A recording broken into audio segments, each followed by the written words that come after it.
J'ai découvert que rien dans la vie ne vaut la peine si on ne prend pas de risques. Rien. Nelson Mandela a dit « Il n'y a aucune passion à jouer petit et à se contenter d'une vie inférieure à celle dont on est capable. » Maintenant, j'en suis sûr. Dans vos expériences à l'école, en postulant à l'université, en choisissant votre spécialité et en décidant de ce que vous voulez faire de votre vie, je suis sûr que des gens vous ont dit de vous assurer d'avoir quelque chose sur quoi vous reposer. Assure-toi d'avoir quelque chose sur quoi te reposer, ma chérie. Mais je n'ai jamais compris ce concept, avoir quelque chose sur quoi se reposer. Si je dois tomber, je ne veux me reposer sur rien d'autre que ma foi. Je veux tomber en avant. Je me dis qu'au moins, de cette façon, je verrai ce que je vais heurter. Tombe en avant. C'est ce que je veux dire. Reggie Jackson a subi 2600 retraits au bâton, un record en baseball, mais on oublie ses échecs. On retient ses coups de circuit. Tombe en avant. Thomas Edison a mené 1000 expériences ratées. Le saviez-vous? Je ne le savais pas. Parce que la 1001e, c'était l'ampoule électrique. Tombe en avant. Chaque expérience ratée est un pas de plus vers le succès. Vous devez prendre des risques. Et je suis sûr que vous l'avez probablement déjà entendu. Mais je veux vous expliquer pourquoi c'est si important. J'ai 3 raisons et ensuite vous pourrez reprendre vos iPhones. Premièrement, vous échouerez à un moment donné dans votre vie. Acceptez-le. Vous allez perdre. Vous allez être ridicule. Vous allez être mauvais, c'est certain.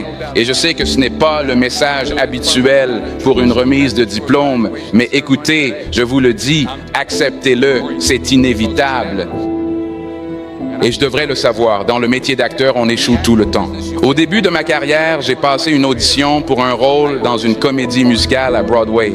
Je me suis dit que c'était le rôle parfait pour moi. Sauf que je ne sais pas chanter. Alors, je suis là dans les coulisses, sur le point de monter sur scène, mais le gars juste devant moi chante comme Pavarotti. Il continue encore et encore sans s'arrêter, et pendant ce temps, moi, je me ratatine, je deviens de plus en plus petit. Alors ils disent « Oh, merci beaucoup, nous vous recontacterons. » Alors je sors avec ma petite partition et c'était Just My Imagination des Temptations. C'est ce que j'avais trouvé. Donc je la donne à l'accompagnatrice, elle la regarde, puis me regarde, puis regarde le metteur en scène et fait... Alors je commence, vous voyez, je vais chanter. Je me répète, It's just my imagination once again. Et puis j'enchaîne avec Coming Away with Me. Ensuite, je ne dis plus rien, donc je finis par me dire que je suis en train de m'améliorer de plus en plus. Je vais enfin pouvoir commencer à m'y mettre sérieusement. Tout cela n'était finalement que le fruit de mon imagination. Merci. Merci beaucoup, monsieur Washington. Merci. Donc j'ai supposé que je n'avais pas eu le rôle. Pour la suite de l'audition, il m'a rappelé. Ensuite, on passe au jeu d'acteur. Là, je me dis, bon, ok, je chante mal, mais je sais jouer. On me met en duo avec ce gars. Et encore une fois, j'y connaissais rien en comédie musicale. Le théâtre musical est vaste pour que tous au fond du stade puissent t'entendre. Et moi, je viens plutôt d'un jeu d'acteur réaliste, naturaliste, où tu parles vraiment à la personne à côté de toi. Donc je ne sais même plus quelle était ma réplique. Ma réplique, c'était « Eh bien, passe-moi la tasse ». Et sa réplique à lui, c'était « Eh bien, je vais te passer la tasse, ma chère. La tasse sera là pour t'être remise. » J'ai alors répondu, d'accord. Bon, est-ce que je dois te rendre la tasse? Oh oui, tu devrais me la rendre, parce que tu sais, c'est ma tasse et elle doit me revenir à moi. Je n'ai pas eu le rôle. Mais malgré tout cela, je n'ai pas baissé les bras. Je ne me suis pas replié.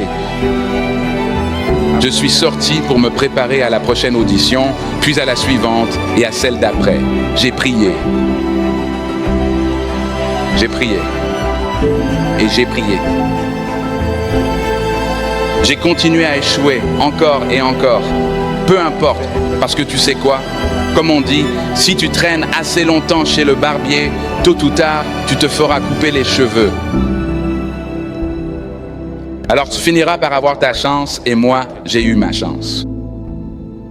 L'année dernière, j'ai joué dans une pièce appelée Fence à Broadway. Quelqu'un en a parlé. J'ai remporté le Tony Award. Et au fait, je n'ai même pas eu à chanter. Mais voilà le plus surprenant, c'était au Court Theatre. C'était dans le même théâtre où j'avais raté ma première audition 30 ans plus tôt.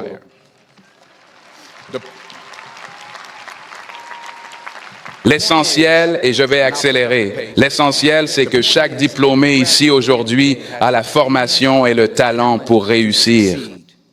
Mais avez-vous le courage d'échouer? Voici mon deuxième point à propos de l'échec. Si vous n'échouez pas, c'est que vous n'essayez même pas.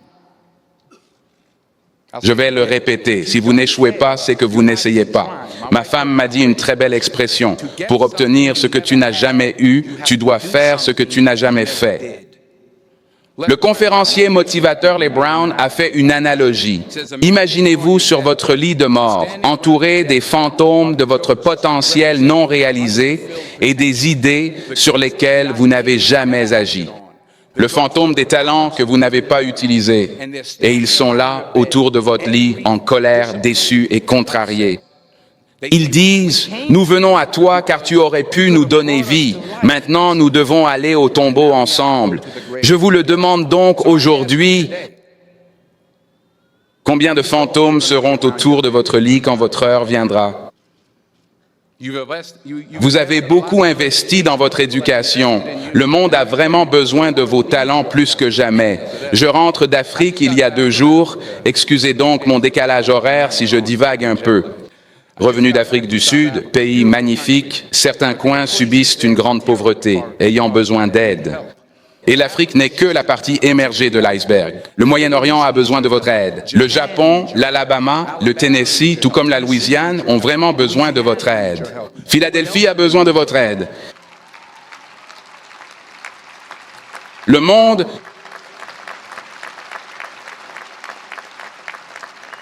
a besoin de beaucoup, et nous avons besoin de cela venant de vous. C'est vraiment le cas. On a besoin de vous. Je ne parle pas pour tout le monde, mais je commence à vieillir. On a besoin de vous, car souvenez-vous de ceci. Alors il faut que vous sortiez là-bas. Vous devez tout donner, que ce soit votre temps, votre talent, vos prières ou vos biens. Parce que souvenez-vous de ceci.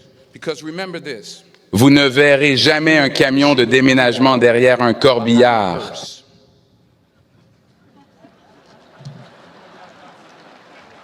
Je vais le répéter. Vous ne verrez jamais un camion de déménagement derrière un corbillard. Vous ne pouvez pas l'emporter avec vous. Les Égyptiens ont essayé, et tout ce qu'ils ont eu, c'est de se faire voler.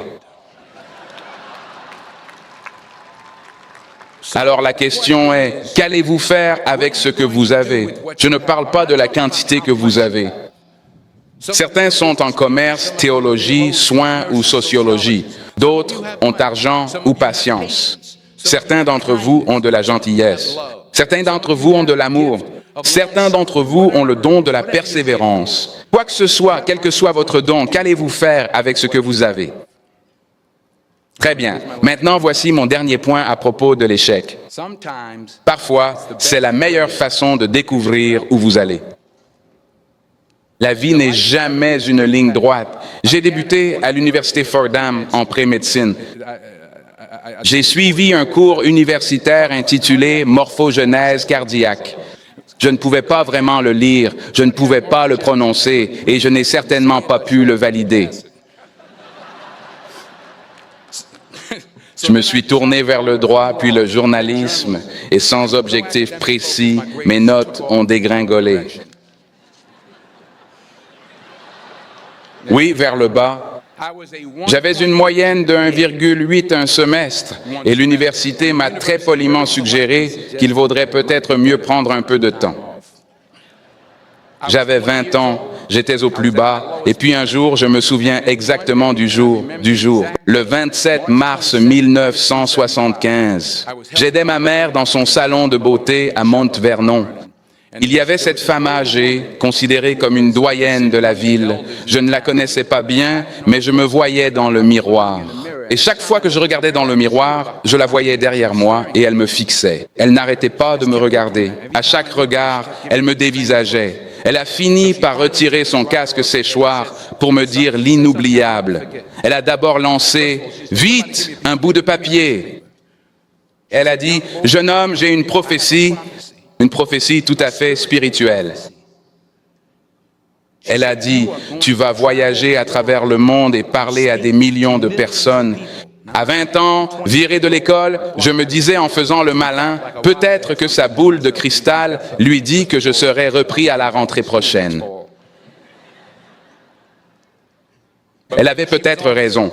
Plus tard cet été-là, moniteur dans une colonie YMCA au Connecticut, on a fait un spectacle de talent. Après, un autre moniteur m'a demandé « As-tu déjà pensé à faire du théâtre? Tu es doué pour ça. » Quand je suis retourné à Fordham cet automne-là, j'ai été accepté et j'ai changé de spécialité pour la dernière fois.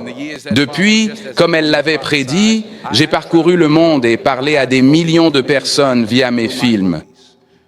Des millions de personnes qui jusqu'à aujourd'hui ne pouvaient pas me voir quand je leur parlais et que je ne voyais pas non plus. Ils ne voyaient que le film. Ils ne pouvaient pas voir le vrai moi. Mais aujourd'hui, je vous vois. Et ce que je vois m'encourage. Et ce que je vois me donne beaucoup de force. Et j'aime vraiment beaucoup tout ce que je vois.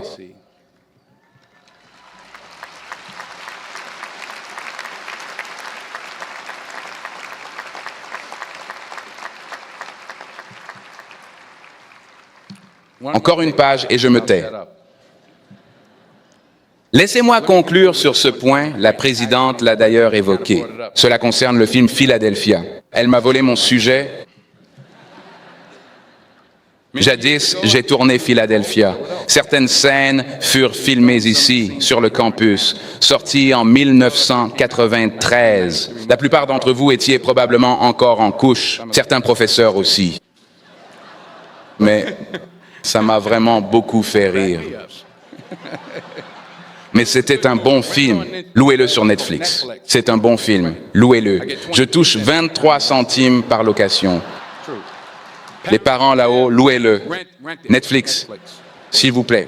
Dites-le à vos amis aussi. C'est l'histoire d'un homme, interprété par Tom Hanks, licencié de son cabinet parce qu'il a le sida. Il veut les poursuivre, mais personne ne veut le représenter, sauf un avocat homophobe que je joue. En regardant le film, vous verrez tout ce dont je parle aujourd'hui. Vous comprendrez ce que je veux dire en prenant des risques ou en acceptant l'échec. Parce que prendre des risques, ce n'est pas seulement postuler à un emploi. C'est aussi savoir ce que l'on sait et ce que l'on ne sait pas. C'est être ouvert aux autres et aux nouvelles idées. Au fil du film, le personnage que j'incarne commence à faire de petits pas, de petits risques, très, très, très lentement. Il parvient enfin à commencer à surmonter ses peurs. Et je pense que finalement, son cœur finit par se remplir d'amour. Et je ne peux pas imaginer de meilleur message alors que nous vous laissons partir aujourd'hui. Non seulement prendre des risques, mais aussi être ouvert à la vie, accepter de nouveaux points de vue et être réceptif à de nouvelles opinions. Être prêt à prononcer un discours de remise de diplôme dans l'une des meilleures universités du pays, même si l'on est mort de peur. Même si cela peut être effrayant, ce sera aussi gratifiant. Parce que les chances que vous prenez, les personnes que vous rencontrez, celles que vous aimez, la foi que vous avez, c'est cela qui va vous définir. Alors, membres de la promotion 2011, voici votre mission. Quand vous quitterez le cocon chaleureux de Philadelphie, ne soyez jamais découragés. Ne vous retenez jamais. Donnez tout ce que vous avez. Et lorsque vous tomberez au cours de la vie, peut-être même ce soir, après quelques, voire plusieurs verres de champagne, rappelez-vous ceci. tombez en avant. Félicitations, je vous aime. Que Dieu vous bénisse, je vous respecte.